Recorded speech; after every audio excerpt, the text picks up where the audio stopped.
नमस्कार, आप देख रहे हैं एसएमएस न्यूज के खबरें। मैं हूं जितेंद्र मिश्रा। आइए देखते हैं आज की खबरें। प्रभाग क्रमांक 4 के माजी नगर सेविका स्नेहताई आमरे थाने जिला भारतीय जनता पार्टी के थाने जिला उपाध्यक्ष रमेश आमरे के तरफ से दिवाली के पावन पवित्र त्योहार पर थाने में हाइड पार्क जनसंपर्क उनके कार्यालय पर थाने महानगर पालिका के सफाई कामगारों को आप देख रहे हैं कि एक प्रीत दिवाली के दिन प्रीत एक भोजन जो कि आप फरहार देख रहे हैं, यहाँ पर फरहार कराया गया है। दिवाली के पावन पवित्र त्योहार पर एक उत्सव सफाई कर्मचारी के तरफ से आप यहाँ पर देख रहे हैं। रमेश आमरे के तरफ से या सम्मानित किया जा रहा है सफाई कामगार को। प्रभाग क्रमांक 4 में एसएमएस न्यूज चैनल को सब्सक्राइब करें और लाइक करें और कमेंट करें। न्यूज के लिए संपर्क करें। आइए आगे देखते विस्तार से खबरें।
कामगार नाही, सफाई दूतच यांना म्हणायचं।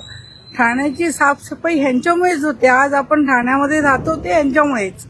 म्हणून यांचा आजचे दिवस काय नेहमी करायला पाहिजे, कारण आपण हक्काने यांना बोलू शकतो की आमच्या, कारण की ह्यांच्यामुळेच आपलं आपण बोलतो ना, सुंदर ठाणे स्वच्छ ठाणे, ते यांच्यामुळे। म्हणून यांना सफाई दूतच म्हणायला पाहिजे सगळ्यांनी। कुठेतरी सामाजिक बांधिलकी तुम्ही जपली आहे असं हो, दरवर्षी बांधिलकी जपलीच पाहिजे। दरवर्षी आम्ही हा कार्यक्रम करतो, कारण थोडा वेळ ह्यांना पण देतो, यांचा पण सत्कार झाला पाहिजे ना।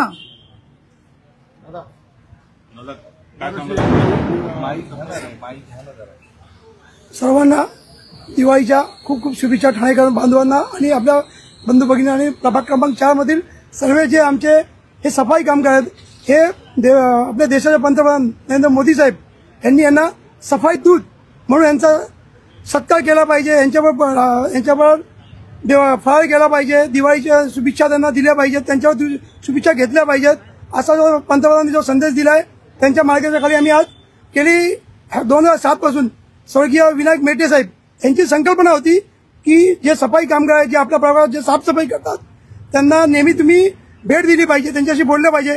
कारण आपण जेव्हा झोपतो तेव्हा सकाळी 4 वाजता उठून ही आपल्या शहराची साफसफाई करतात.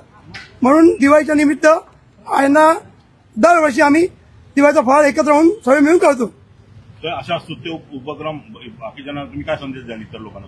मी सर्व नेते मंडळींना आणि सर्व लोकांना हे सांगतो की जेव्हा आपल्याला वेळ भेटेल तेव्हा यांना ही मदत केली पाहिजे. कारण ह्यांच्यामुळे आज जे ठाणे, स्वच्छ ठाणे, सुंदर ठाणे हे नेत्यामुळे नाहीये, हे ह्यांच्यामुळे आहे.